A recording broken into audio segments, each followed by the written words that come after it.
Assalamualaikum warahmatullahi wabarakatuh. Salam jumpa bersama saya Saktika Reni, dosen pengampu mata kuliah Managerial Economic and Accounting. Pada kesempatan kali ini saya akan memberikan pokok bahasan modul 6 mengenai product cost flow.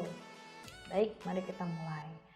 Pada modul sebelumnya telah dibahas mengenai klasifikasi biaya, di mana ada 4 macam biaya yang dapat diklasifikasikan dalam proses operasi atau produksi, yaitu biaya langsung, biaya tidak langsung, biaya tetap, dan biaya tidak tetap.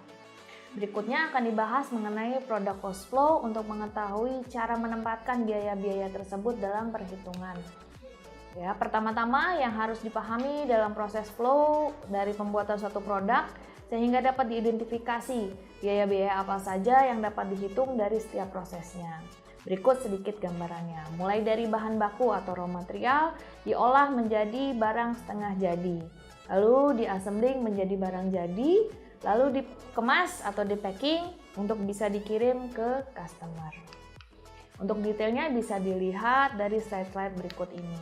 Ini adalah contoh dari product cost flow di mana dimulai dari raw material, di mana kita bisa menghitung raw material atau bahan mentah awal dari inventory yang ada di warehouse, ya. Terus ada lagi ditambah dengan raw material yang dibeli, ya, sebagai total raw material yang akan diolah. Masuk ke dalam manufacturing cost itu ada kita sebut dengan direct material. Nah, ini diolah menjadi work in process.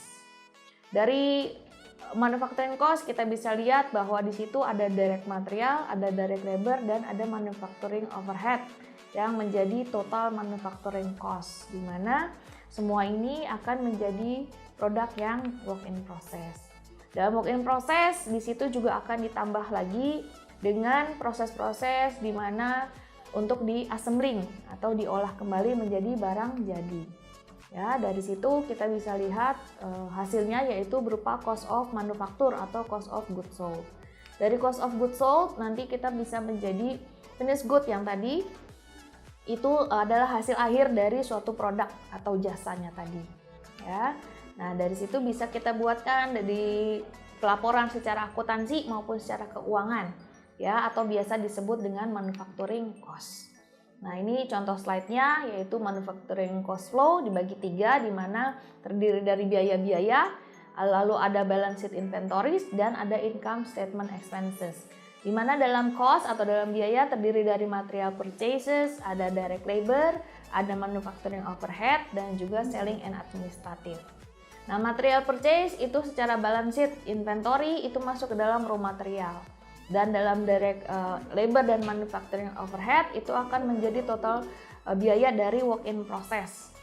Lalu masuk ke dalam finished good menjadi secara income statement expenses itu menjadi cost of goods sold, di mana selling and administrative itu merupakan period cost, ya, dari sisi income statement expenses yang dimasukkan ke dalam selling and administrative.